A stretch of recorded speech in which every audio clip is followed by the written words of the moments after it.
हाँ, गोइंकास में RD cell start हो चुका है। 1 जुलाई से 15 अगस्त तक गोइंकास के हर स्टोर में आपको मिलेगा 5 to 30% फुल फैशन डिस्काउंट। तो अगर आप अपने फ्रेंड्स या फैमिली के लिए शॉपिंग करना चाहते हैं, then this is the right time to shop. और आप नॉर्थ या मिडिल अंडमान से हो तो भी नो टेंशन। डिगलीपुर और रंगत के ब्रांचेस में भी यही धमाकेदार सेल है। हर लुक, हर वाइब, एथनिक हो या कैजुअल, सब कुछ मिलेगा, लेकिन सेल में। तो अंडमान के सभी फैशन लवर्स, टाइम है वार्डरोब अपग्रेड करने का। अबड़िन बाजार, बातू बस्ती, बम्बू फ्लैट, रंगत, डिगलीपुर, गोइंकास हर जगह है। विजिट योर नियरेस्ट गोइंकास बिफोर अगस्त 15, वरना सेल मिस हो जाएगा। गोइंकास आरडी सेल, स्टाइल की असली डील।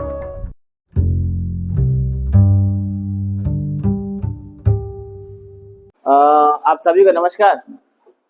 आज हमारे कांग्रेस पार्टी ऑफिस में आज जो प्रेस कॉन्फ्रेंस हम लोगों ने बुलाया गया है, आप सभी को मालूम है कि आज अंडमान निकोबार द्वीप समूह में रहने वाले लोग आज काफी कठिनाइयों का सामना करना पड़ रहा है। आज 24 घंटे में ये नालायक प्रशासन और सरकार अंडमान निकोबार द्वीप समूह के लोगों को 24 घंटा में 6 घंटा सही तरीके से बिजली प्रोवाइड नहीं कर पा रहा है। इस सभी मुद्दा को लेकर आज हमारे कांग्रेस पार्टी ऑफिस में हमारे कांग्रेस के अध्यक्ष रंगलाल जी के नेतृत्व में, हमारे कैंपेनिंग कमेटी के चेयरमैन टीएससी भास्कर जी के नेतृत्व में आज इस प्रेस कॉन्फ्रेंस को बुलाया गया है। अब मैं चाहूंगा आगे के बाद आपके बीच हमारे सीनियर नेतृत्व रखे। Thank you so much. सभी प्रेस बंधुओं को नमस्कार। आज आपको बुलाने का मकसद यही है कि आपने देखा कि कांग्रेस पार्टी द्वारा कुछ दिन पहले इलेक्ट्रिसिटी के संदर्भ पे हमने जो यहाँ पे स्ट्राइक किया था, एक प्रोटेस्ट किया था, जिस प्रोटेस्ट के दौरान एडमिनिस्ट्रेशन का साथ में जो ऑफिसर्स था उनसे हमारा बातचीत हुआ। बातचीत होने का कोई नतीजा में हम लोग नहीं पहुंचा कि खुलेआम बता रहा है कि भाई हम लोग कुछ नहीं कर सकता है। जो मेगावाट्स हमारा अंडमान निकोबार में हमारे पोर्ट ब्लेयर के लिए चाहिए, वो मेगावाट जो है एडमिनिस्ट्रेशन अप्रूवल नहीं कर रहा है, कोई मशीनरी दे नहीं रहा है। और भी संकट में होगा, जो भी प्राइवेटाइजेशन यहाँ में चल रहा है, सुन लीजिए, और भी संकट होगा, क्योंकि अगस्त सितंबर में इसका जो है जो प्राइवेट पार्टी वहां पे मशीनरी आज चला रहा है, आज उनका भी समय सीमा जो है खत्म होने जा रहा है। अब जनवरी से दिसंबर, जनवरी से और भी मुश्किल हो जाएगा। तो ये बात के लिए हम यही हम दुख जताते हैं कि करे तो करे क्या। अब अंडमान निकोबार में अगर कोई यहाँ पे कांग्रेस पार्टी एक प्रोटेस्ट करता है, और प्रोटेस्ट में जब हम बुलाते हैं, हम लोगों को, आम जनता जनार्दन को बुलाते हैं, तब उनका तरफ से भी कोई हमारे पास में जो है आवाज नहीं हो रहा है। ऐसा 50, 100, 200 में कोई काम बनता है? क्योंकि नालायक ये एडमिनिस्ट्रेशन है। हमारा जो महामहिम है वो किसी का बात सुनता नहीं है। आपने फिलहाल अब देखा होगा, अब फिलहाल आप सुना होगा कि यहाँ पे वर्तमान के एमपी महोदय ने, उन्होंने कहा कि भाई हमारा आप एलजी साहब जो है वो किसी का बात सुनता नहीं है। एलजी साहब किसी का बात सुनता नहीं है। उनका एमपी, सरकार का एमपी, बीजेपी का एमपी, वो खुद कह रहे हैं कि भाई एलजी महोदय किसी का बात सुनता नहीं है। तो फिर वो देश में क्या होगा, कहां जाए? ये छोटा मोटा संघर्ष करने से हमें मानता है कि कुछ होने वाला नहीं है। इसलिए जब तक ये प्रशासक यहाँ पे रहेगा अंडमान निकोबार में, डीके जोशी साहब जब तक रहेगा, अंडमान का जो है ये इलेक्ट्रिसिटी का प्रॉब्लम बरकरार रहेगा।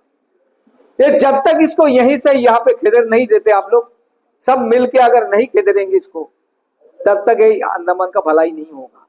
ये मेरा दावा है कि हम कितना भी प्रेस कॉन्फ्रेंस करें, कितना भी हम वहां में प्रोटेस्ट करें, ये नालायक, बहरा, अंधा ये जो डिपार्टमेंट है, ये जो एडमिनिस्ट्रेशन है, जो एडमिनिस्ट्रेटर है, ये सुनने वाला किसी का नहीं है।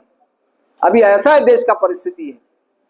और हम ये समझता है बीजेपी में कौन है, बीजेपी का अंदर में जो नेता लोग हैं उनका लगता है वो किसी से संपर्क नहीं है, उनका कोई बच्चा नहीं है, उसका कोई परिवार नहीं है। जैसा मोदी जी है उसी तरह सारा नेता का नेता सब ऐसी ही है, क्योंकि उनका कोई परिवार ही नहीं है, क्योंकि वो सोचता ही नहीं है इसका अंडमान के लिए।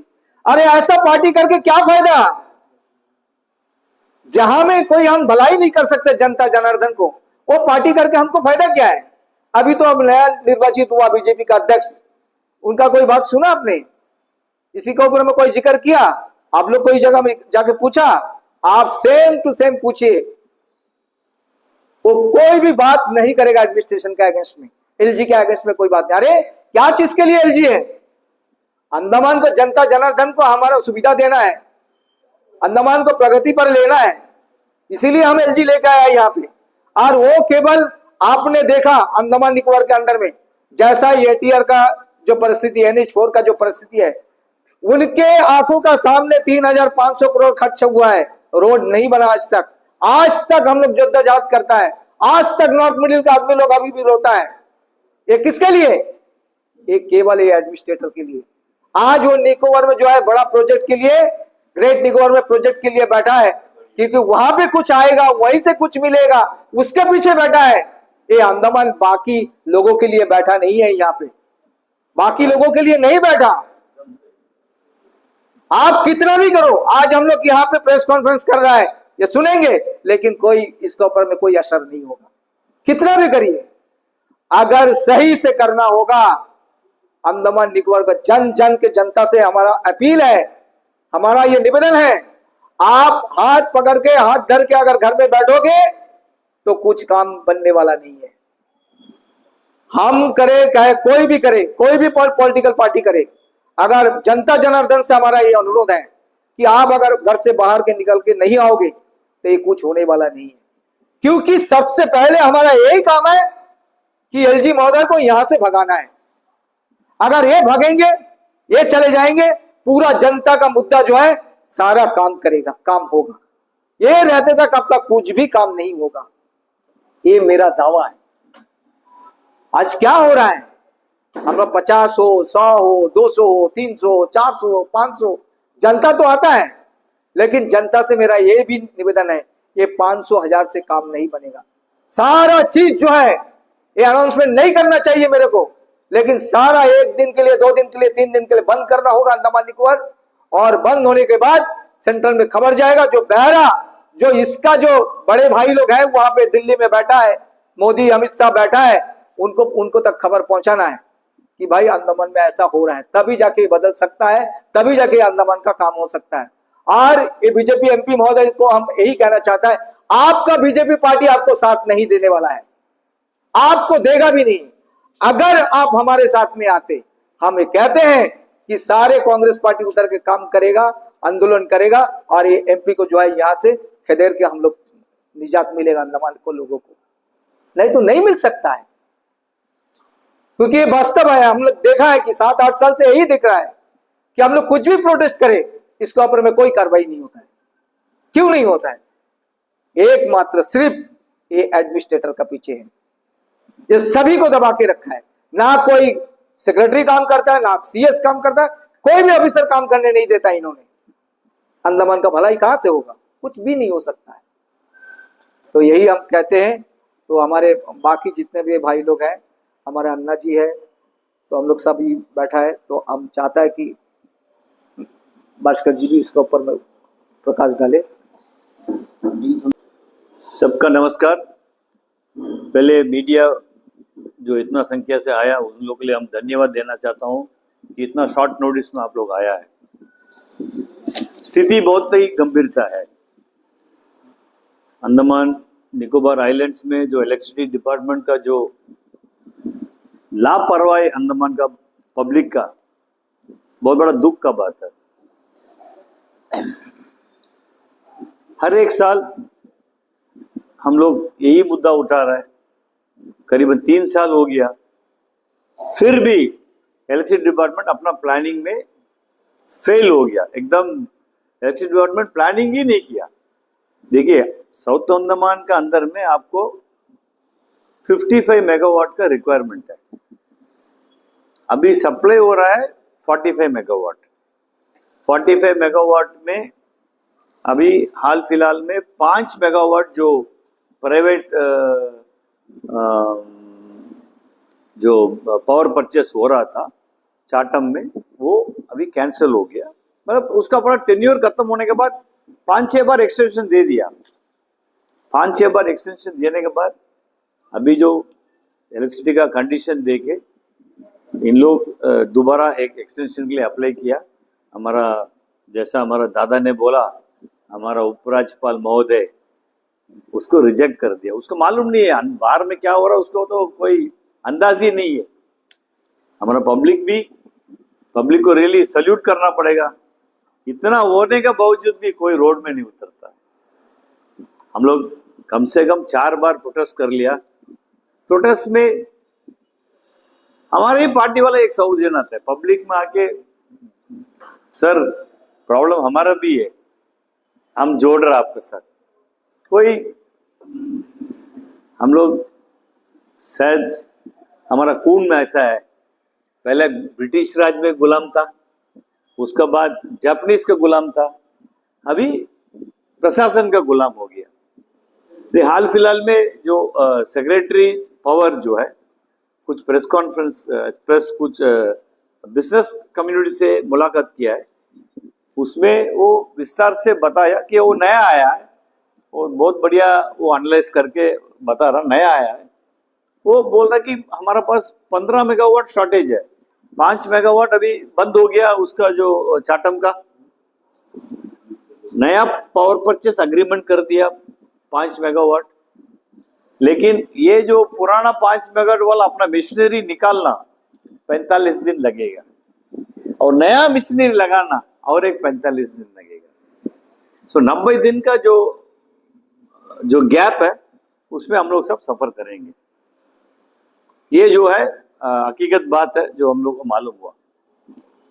देखिए ऐसा है, बम्बू फ्लैट में भी एक 5 मेगावाट का इन लोग उधर में सप्लाई के लिए डाल रहा है, अच्छा बात है। पावर पोजीशन कब इंप्रूव होगा? मैडम के पास हम लोग गया है, बहुत उम्मीद से गया है। एसी मैडम बोला भाई अभी पावर पोजीशन अच्छा है और खराब होएगा, ये बात बोला है। बड़ा शॉकिंग लगा हम लोग को। देखिए बहुत कुछ है, आप इलेक्ट्रिसिटी का खाली पावर आपका घर में नहीं पहुंच रहा वो दूसरा बात है। डिपार्टमेंट तो श्रिंक कर रहा है, जितना आदमी रिटायरमेंट हो रहा है, लाइनमैन नहीं है। लाइनमैन रिटायर हुआ, लाइनमैन को भर्ती नहीं है, क्योंकि प्राइवेटाइजेशन को और इन लोग जा रहा है। प्राइवेटाइजेशन और जा रहा है, आपको जनता को क्या फायदा है? जीरो, क्योंकि पावर रेट इंक्रीज होगा। अभी तो गवर्नमेंट का जो सोच है, जो ग्रीन एनर्जी का सोच है, हम लोग नया जनरेटर परचेस नहीं करेंगे। अच्छा बात है। अभी क्या कर रहे हैं आप लोग? प्राइवेट वाला वही जनरेटर चला के आपको पावर दे रहा है। आप 5 मेगावाट को चलाया एक इंजन, इन लोग चला रहा है 5 मेगावाट के लिए 5 इंजन, तो उतना दुआई डबल हो गया। आपका ग्रीन एनर्जी का कोई मतलब नहीं है। आप 20 मेगावाट डाला है सोलर और 5 डाला है, उसका बैटरी बैकअप नहीं है, दिन का टाइम है देता है। और हमारा प्राइम मिनिस्टर तो ये योजना वो योजना, पूरा प्राइम मिनिस्टर पूरा उसको योजना किया। ऐसे ही एक पीएम सूर्या घर का एक ये है।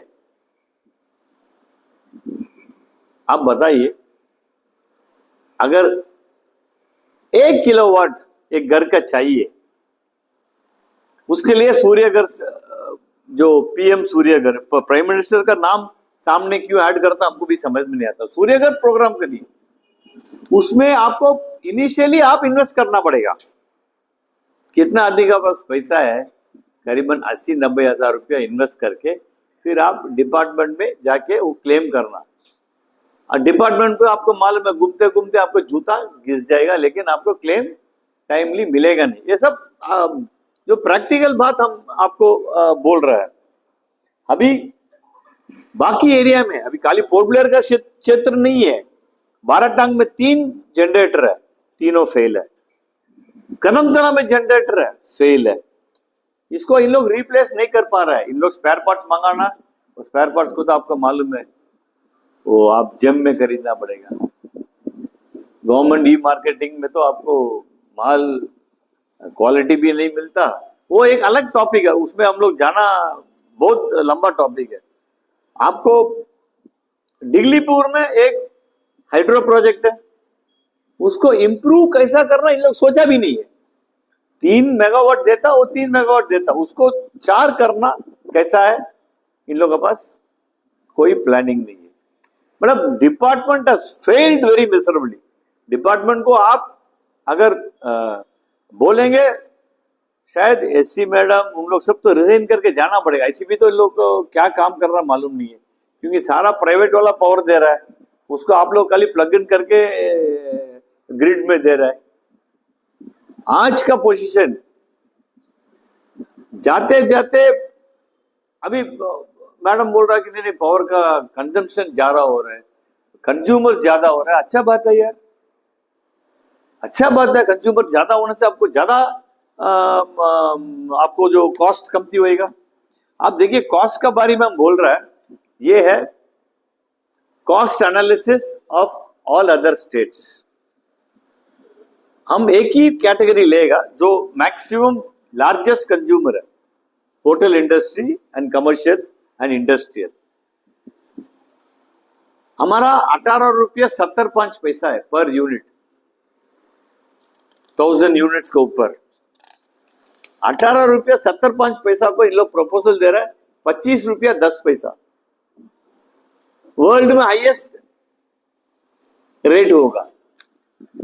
इन लोगों का पूछने से बोलता कॉस्ट ऑफ प्रोडक्शन। अरे आपका जो इनएफिशिएंसी आप पब्लिक के ऊपर टोकेगा।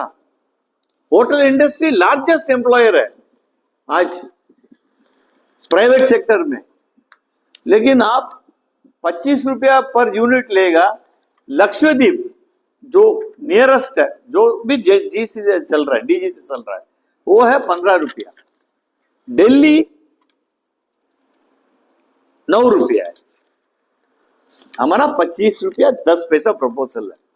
दिल्ली 9 रुपया है, पौंडीचेरी 7 रुपया 80 पैसा है। आपको कमर्शियल का बोल रहा है। चंडीगढ़ 4 रुपया 50 पैसा है। आपको लास्ट लद्दाख है 4 रुपया 30 पैसा है। अब बताइए हम लोग किसका साथ कंपीट करेंगे? लद्दाख का साथ कंपीट करेंगे, चंडीगढ़ का साथ कंपीट करेंगे, पौंडीचेरी का साथ कंपीट करेंगे? टूरिज्म लोगों के पास जवाब नहीं है। अंडमान में 25 रुपीज 10 पैसा आप प्रपोज कर रहा है, ठीक है, मान लीजिए हम लोग दे दिया तो देना पड़ेगा प्रपोजल में। कारण किधर है? कारण किधर है? 15 दिन हम जनरेटर चला रहा है, 15 दिन टोटल कुल मिला के आवर्स लेने से मेरा डीजी सेट का 4-4.5 लाख रुपया हो रहा है। जून महीना में टीएसजी में एक होटल में 19 लाख का टर्नओवर है, 8,50,000 रुपया का इलेक्ट्रिसिटी बिल आया, 2,80,000 रुपया डीजल चलाया, हो गया 11-12 लाख, बच्चा 7 लाख में सैलरी दो, मेंटेनेंस करो, बाकी सब पानी खरीदो। ये परिस्थिति करके रखा है। इलेक्ट्रिसिटी डिपार्टमेंट टोटली फेल हुआ है। इलेक्ट्रिसिटी डिपार्टमेंट का जो प्लानिंग है जीरो, नो प्लानिंग। मालूम कंज्यूमर तो इंक्रीज होएगा, हर एक आदमी को घर बनाने का तो इच्छा है, हर एक आदमी घर बनाएगा, ठीक है। आप सूर्य घर में आप ये जो मौसम जो है इसमें इन लोग का उतना आउटपुट नहीं मिलेगा, फिर भी डाल दिया, जिसका पास पैसा है वो डाल दिया, ठीक है। और एक बात है, बहुत इंपॉर्टेंट बात है, इन लोग तो ये जो सूर्य घर का जो प्रोजेक्ट हम लोग इन लोग कर रहे हैं, मेनलैंड में नेट मीटरिंग करके है, नेट मीटरिंग। मान लीजिए आपका पास 1 किलोवाट प्रोड्यूस हुआ, उस दिन आपका कंजम्पशन 300 है, बाकी 700 इन लोग ग्रिड में पुश कर सकता है। ग्रिड में पुश करिए, आपको नेट मीटरिंग हो जाए, मतलब आपका महीना का आपका कंजम्पशन और आपका टू द ग्रिड माइनस करके आपको चिल्लर बिल आएगा। इधर में नेट मीटरिंग नहीं है।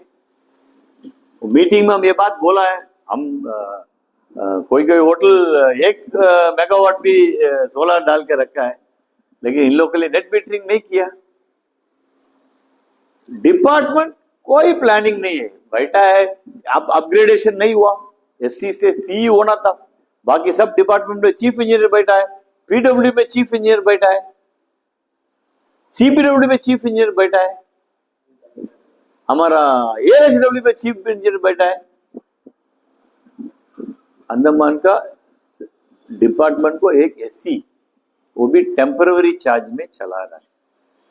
मैडम को पूछने से मैडम बोलता हम तो टेम्पररी चार्ज में, क्योंकि मैडम को कुछ कारण का वजह से सस्पेंशन भी हुआ। मैडम डर रही है कि अगला बार हम दोबारा सस्पेंशन हो जाएगा, क्या होगा। बस हम फाइल में मूव करेगा, व्हाट, व्हेन, व्हाई, पूछ के फाइल को पुश करेगा ऊपर और नीचे में। यही तो एलजी महोदय क्या कर रहा है। एलजी महोदय का मालूम पोजीशन खराब है, वो 5 मेगावाट और 6 महीने का एक्सटेंशन देना था, 6 नहीं है 3 महीने का एक्सटेंशन देना था, ये प्रॉब्लम नहीं आता था। एलजी महोदय रिजेक्ट करके भेज दिया। चीफ सेक्रेटरी क्या करेगा, तो फाइल तो ऊपर जाना है ना, जाने से तो उधर में सैंक्शन नहीं होने, चीफ सेक्रेटरी क्या करेगा। कुल मिला के सफरिंग पब्लिक का है, ये तो आपको मालूम है। अल्टीमेट सफरर्स पब्लिक है। इसके लिए हम हमारे प्रेसिडेंट साहब से एक रिक्वेस्ट करते हैं, एक बड़ा आंदोलन प्लान करिए। नहीं होने से रोड में नहीं उतरेगा पब्लिक, ये जो सॉल्यूशन नहीं मिलेगा, क्योंकि आप लोग 4 साल से यही सिचुएशन देख रहे हैं। इसलिए ये जो प्रेस कॉन्फ्रेंस में जो बात हम लोग बोलना था, ये बहुत इम्पोर्टेंट विषय है जो पब्लिक का नॉलेज में नहीं है। कितना रिक्वायरमेंट है, कितना दे रहा है, क्यों शॉर्टफॉल है, टेंडर क्यों डिले हुआ, ये सब का बात हम रखने में लगे। धन्यवाद।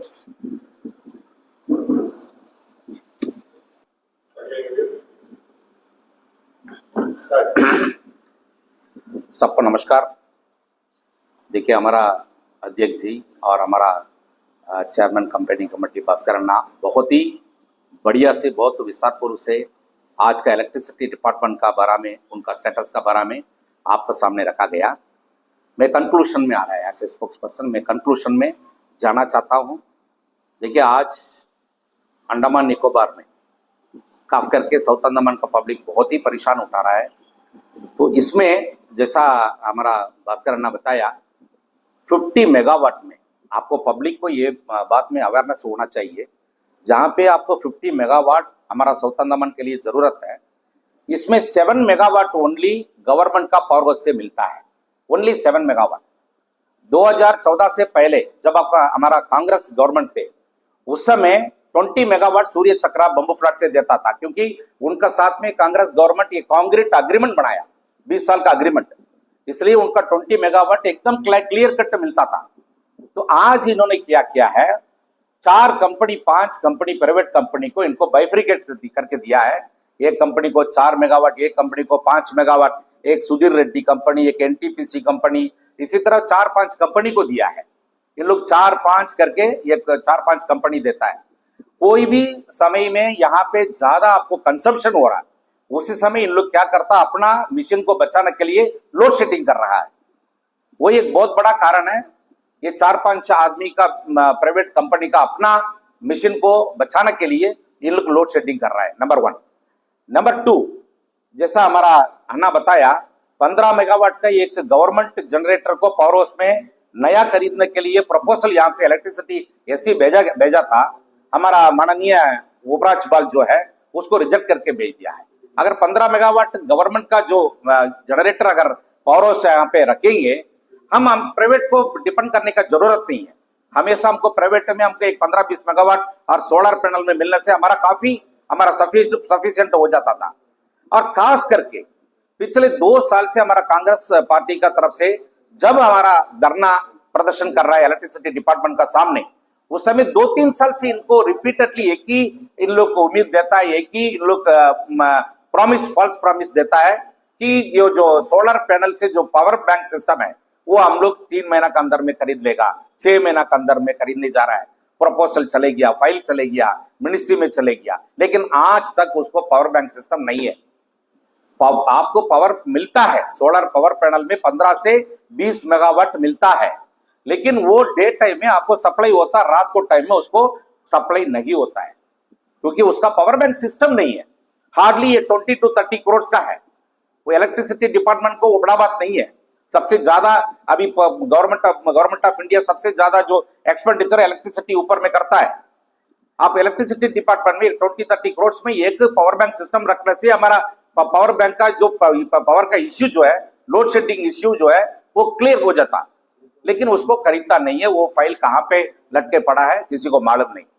और जैसा है देखिए, आज जैसा अन्ना बताया, हर एक डिपार्टमेंट में chief engineer independent post, independent आपको इंडिपेंडेंट कैपेसिटी में, इंडिविजुअल कैपेसिटी में, लेकिन इलेक्ट्रिसिटी डिपार्टमेंट में एक एससी टेम्पररी चार्ज में, यहाँ पे चीफ इंजीनियर का पोस्ट बहुत ही जरूरी है और इंडिविजुअल कैपेसिटी में होना चाहिए, ताकि वो जो भी खरीदना चाहता है, कोई भी डिसीजन लेना चाहता है, वो अपना डिसीजन लेना है।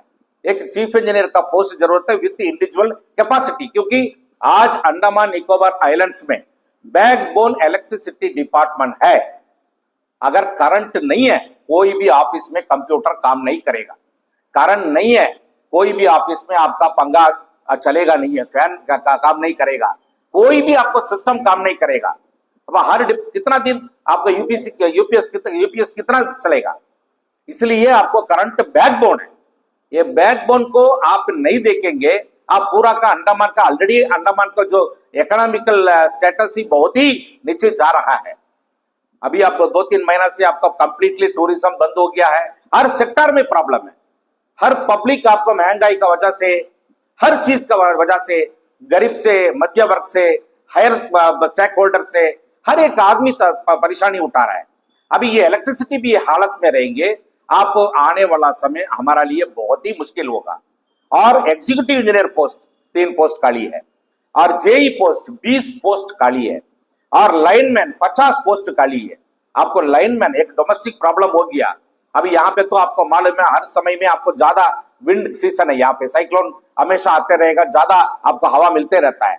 उस समय आपको लाइन गिरता है, ब्रांचेस गिरता है, रोड में पेड़ गिरता है, हर चीज में। ये डोमेस्टिक को प्रॉब्लम का अटेंड करने के लिए, खंबा में चढ़ के काम करने के लिए लाइनमैन नहीं है। और जो लाइनमैन लोग का अपॉइंटमेंट करता है डीआरएम में, वो मैंडेट्स भी जुलाई में खत्म हो गया। मैंडेट्स भी उन लोग को रिपीटेडली आपको रिन्यूअल नहीं किया है। हर जगह में इन लोग को प्रॉब्लम करके रखा है। और सोलर पैनल को अन्ना जैसा बताया, सोलर पैनल को इन लोग इतना प्रेशराइज करता है हर घर में सोलर पैनल लगाने के लिए। ठीक है, 70% सब्सिडी देता है, सरकार बोलता है, जैसा आपको एलपीजी का सब्सिडी देता करके। एलपीजी की सब्सिडी किसी के पास मिलता? आज सब्सिडी पासबुक में मिलता किसी को? किसी के अकाउंट में चढ़ता? नहीं। ऐसे ऐसे बंद हो गया। अभी ये क्या भरोसा में आपको इधर में सोलर पैनल को 100% इन्वेस्टमेंट करके अपना घर में लगाएंगे? और लगाने के लिए किसको फाइनेंशियली ताकत है, वही लगा सकता है। और आपको सब्सिडी मिलने के लिए कितना महीना घूमेंगे? कौन ये गवर्नमेंट के ऊपर में, सरकार के ऊपर में, पब्लिक को तो भरोसा नहीं है, कैसा काम करेगी? इसलिए सोलर पैनल को इन लोग लागू करने के लिए, सोलर पैनल को लगाने के लिए इनको इतना प्रेशर देता है। इलेक्ट्रिसिटी का बहुत ही हालत खराब है। आने वाला समय अभी अगस्त, सितंबर, अक्टूबर, नवंबर 4-5 महीना तो बिल्कुल करंट नहीं रहेगा। दिन में तो आपको 3-4 घंटे ही करंट मिलता, रात को भी 3-4 घंटे ही करंट मिलता। जैसा हमारा अध्यक्ष जी ने बताया, कांग्रेस पार्टी, सीपीएम पार्टी, हम लोग पार्टी का तरफ से हम लोग धरना प्रदर्शन करके, प्रोटेस्ट करके, रैली करके कोई फायदा नहीं। लेकिन एक अप्रिशिएट करना पड़ेगा, वर्ल्ड में हम कहीं देखा नहीं है, अंडमान का जो जनता है इतना पेशेंस आप रखे हैं, आप कभी अप्रिशिएट करना पड़ेगा। क्योंकि कितना भी परेशान हो, या हम लोग काउंसलर को फोन आ जाता है, सर करंट नहीं है, 12 बजे रात को, 12 बजे 1 बजे का फोन आ जाता है, सर करंट नहीं है घर में। ठीक है, हम लोग एक धरना प्रदर्शन अरेंज करता, अपना जाइए, जरूर आएगा सर, बुलाइए।